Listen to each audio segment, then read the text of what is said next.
I'll say the hard things other people won't. We need to talk about raising the retirement age. By the way, I don't know why everybody's afraid of raising the retirement age. Know. We're living longer, and we're working longer anyway. And rinse, repeat, rinse, repeat. Get up, go to work, right?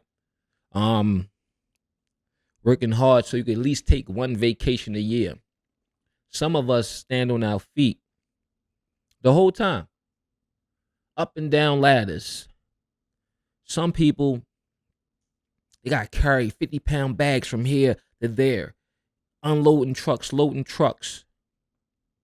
Just standing in one place to as though your back start to hurt, right? And it depends on your skill set, what it is you do, right, when it comes to the way you provide for your family. You know, how early in the morning you got to get up, whether you sit at the desk, right? Some of us, the majority of us in this country, you know, we work, we pay into a system. So when we retire, we could, you know, withdraw from the system and be able to manage whatever bills we have left. If everything go right, you know, by the time you retire, you know, you be finished paying for your house. You know, you can't take a whole lot of vacations, but you know, you could pay your bills. You ain't got to worry about anything. But by then you are burnt out. It's not even your biggest worry then is healthcare, because now you're not working at your job and you don't have that good premium insurance you had as a collective when you worked for a company. So now one of the biggest things is being able to have healthcare. I mean, things that happen along the lines while you was working forever, you know, and you know, that's important to you. So you're just trying to survive, right? Recently on Fox, a video is going viral of some commentators talking about the age of retirement, which is now at 65 for people my age. Actually, not even my age, people older than me, right? And because these people was just taking away and stealing so much money, one reason to justify pushing the age because there's not enough money in Social Security or whatever, they're saying, well, we should just raise the retirement age. People are living longer because they're saying people are retiring and living longer, which means they're getting more checks, you know, on the back end versus how long people used to live when they set that rate, because people was dying earlier. Let's just watch this video, man. It's disturbing. They wonder why we mad at everybody. I'll say the hard things other people won't. We need to talk about raising the retirement age. By the way, I don't know why everybody's afraid of raising the retirement age. Know. We're living longer, and we're working longer anyway. And let me be nobody clear. actually, you know, retires and then goes and jumps on the hammock. Well, right? I mean, they're doing other stuff, and it's so yeah. There you go. Some people retire and die. Some people get forced to retire because they may have a stroke, they may have an injury on the job. How rich of these people, these talking heads, to sit at a desk where we just yapping about pushing the age of retirement for this steel worker, for this guy who pours concrete, right? For this guy who has to unload trucks, this guy who's working in the fields, right? These guys who's up and down ladders, these tradesmen, right? Remember, we are human. We all get old, right? We all have different health problems and stuff like that starts to affect us probably in our mid 30s and 40s, and then things start to change for us, right? And everything start to catch up with you, especially if you start working 18, 20 years old. And everybody's not guaranteed a seat at the boss's table where things change for you. Everybody don't make it to be the foreman on the job. And it gets to a certain point where nobody has respect for the older guy, you know, who may have been doing it for 30 years. It's all about the bottom line, getting the job done. So we start to prioritize the younger guys, giving them more money. The older guys, what was a lot of money when they got in there, it's not a lot of money now. And it's hard for them to ask for money because they can't really move like the younger dudes, especially if they're not a boss. And you telling that person, you know what? You don't need to retire at 65. And now they want to focus on the younger generation, right? Because they're saying people are living longer. Cool.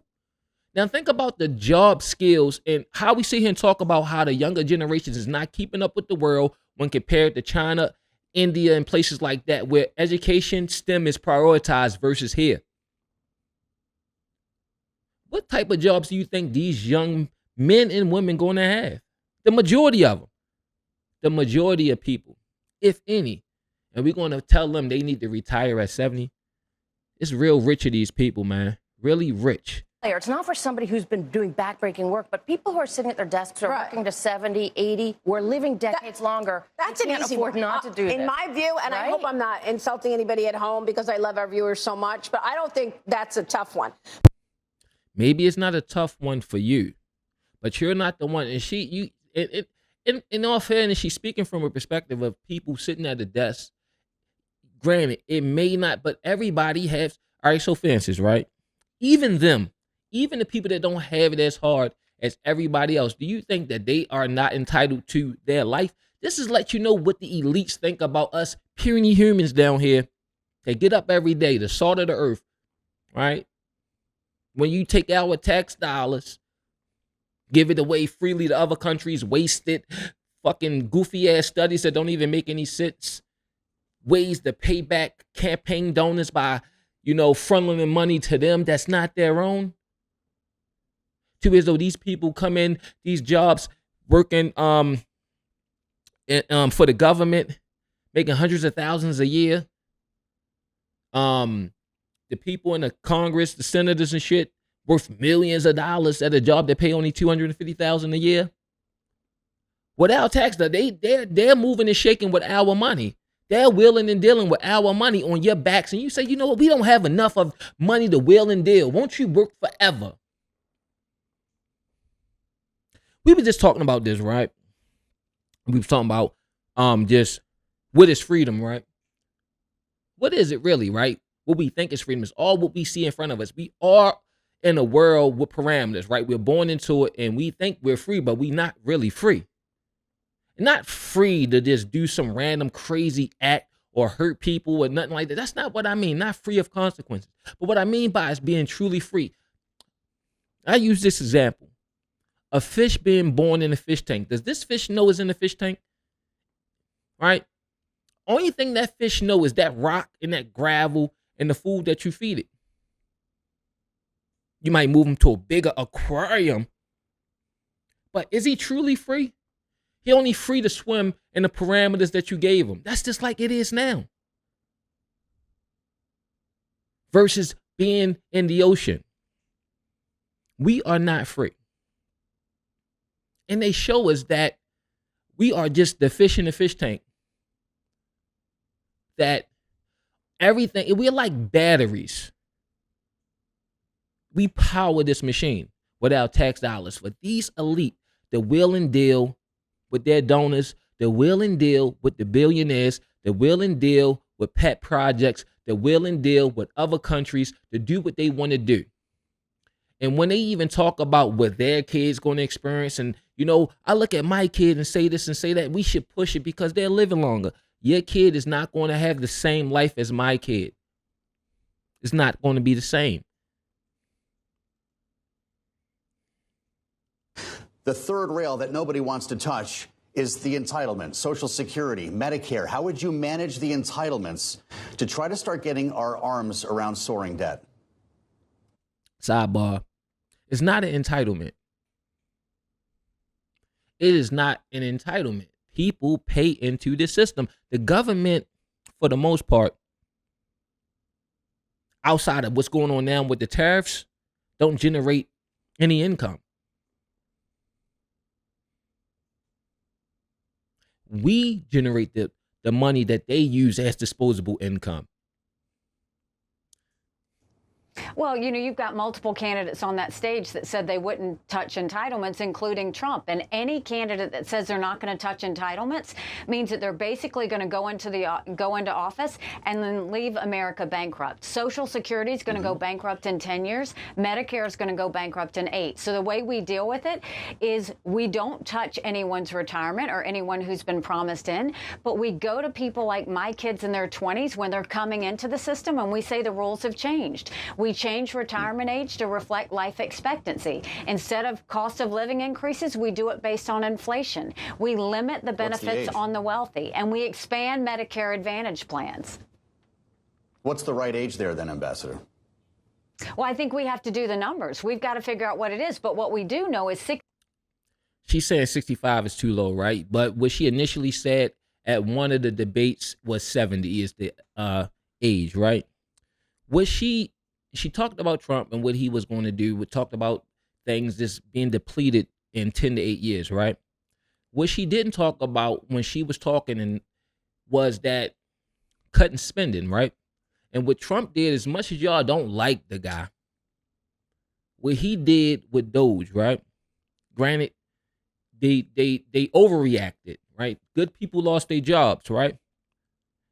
But the overall thing that they did was cut a lot of stuff to find the money. They said we're not going to tax people more, right? We're going to use tariffs to bring in more money so we could keep what he called entitlements that people pay into, keep those funded. And not just that, we cut taxes at some point for people making under $200,000. And I don't know if that's like joint. I don't know if like you can make 200 and your wife can make, you can make 150 and your wife can make 75, and because y'all two different people, I don't know how they're going to do it, like single, married, joint, whatever, but cut on tips, no taxes on tips, no taxes on overtime, things like that, to where as though now not only are we not going to touch quote unquote entitlements, we're going to let people keep their own money. And that's where these people fail to make solutions, right? And all due respect, at least I would say this, at least she would say loudly, she wouldn't say the age, at least initially she wouldn't say the age, but she said the age eventually. But I appreciate the fact that she did say what she said, because now we can sit here and pick it apart, right? Looking back at this and look at what's happening now, she was wrong. She was wrong. Love it, love them or hate them, Doge. Period. Period.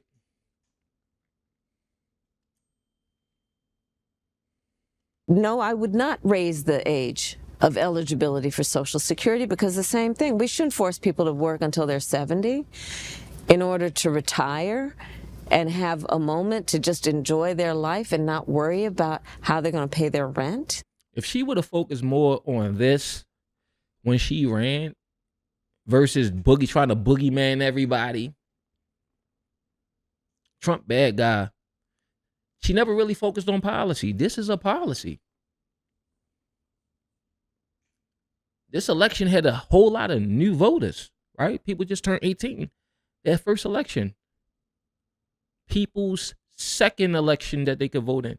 But they got to see things as adults and see how things affected them, right?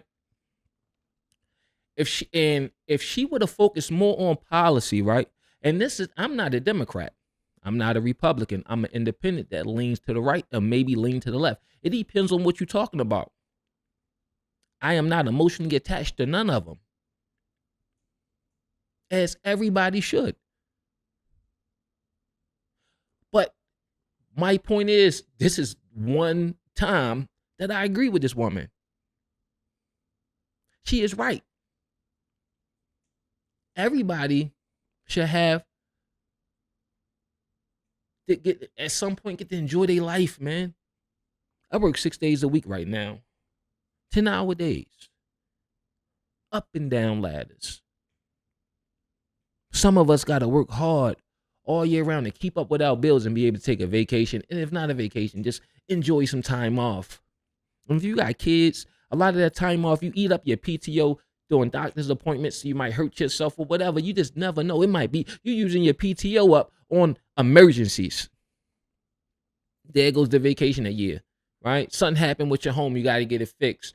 A flood, some roof damage, a tree fall, a car accident, somebody steals something. You just don't know what's going to happen in life. And now all that's sucked up away. You lose your job. PTO gone. Now you got to start somewhere else and build that back up. These people want you working like slaves forever. The government is doing its own version of sharecropping. What happened after the slaves was free on the entire population of America, minus the elites. It's real rich of these people to talk about what we can do from their pulpit that they're sitting at and how they feel about you and your kids. They saying it's all right. You could work your kids could work to death. And there's somebody my age that's saying fuck your grandkids. Because that means there's no your kids that be so busy working themselves to death, they won't have no time for their lives and to raise your grandkids. They just tell us to our face. It's the one time I agree with her. She go on to say some other goofy stuff along the same lines as Nikki Haley when it comes to what they call entitlements. But again, now we're here. It's 2025, and we see exactly what happened with Doge and what Trump did with the tariffs and everything coming together. Deal on the table with China. Deal on the table with the EU. Deal on the table with Canada. Everything is good. You don't hear the Mexicans talking, their government talking, because deal already made. Everybody understand what it is. Stock market up and down, but it's up for the most part. Right? So, different proposals coming down the pike for us. No taxes on overtime and tips. We waiting on that. And also with this tariffs and stuff, being able to cut the income tax and get rid of the IRS and create the ERS, and where we're just basically making money for the government based on tariffs on our GDP. What about that? So all that we gonna lose this is going to be over in 8 years? No, it's not. All that cutting and bullshit that they had going on, nobody, her, Nikki Haley, or any other candidate, to be fair, never talked about that. They never talked about it. So, yeah. But, hey, shout out to her. On that one point, we agree. We should go and change the rules for those in their 20s. That's the problem. Those in their 20s, like my kids, for them, we should change the retirement age to life expectancy. Instead of cost of living increases, we should do increases based on inflation. We should cap the benefits on the mega wealthy, and we should expand Medicare Advantage plans. What Donald Trump wants to do is he doesn't want to touch it so that when Social Security goes bankrupt in 10 years, everybody gets a 24% cut across the board. Ain't you so glad that he won? You could boogeyman me to death. Oh, racism. And then I don't care about racism. I don't care what people say on the internet, on Twitter, on TikTok, in the comment section. They can have that freedom of speech. Whatever consequences come from anybody, it don't matter who you are, what color your skin is, that's on you. But I'm going to go to work and outperform people. And it's not one of these things where a job is, it's not a football game. We're not two different teams. We're all working together. So it's not a cutthroat thing out here. You just got to get out here and do what your part is. So if you get out here and play your part in your position, no matter if you're a man, woman, black, white, brown, whatever, yellow, you're good. You're good. So yeah, get out here, do what you got to do. Thanks to Trump being in here, cleaning up the daggone, draining the swamp, excuse me. Whether you like him or not, of course, the media is just going to focus on negative stuff. You're not going to talk about the things that he's doing that's beneficial. There's a lot of things that's going to work out for everybody, especially when it comes to never being in a situation where we should have to raise the retirement age to deal with the deficit and quote unquote entitlements. That is not fair. Everybody should have some years left on their life. Nobody want to work to death. Nobody want to work to death. No, we good on that.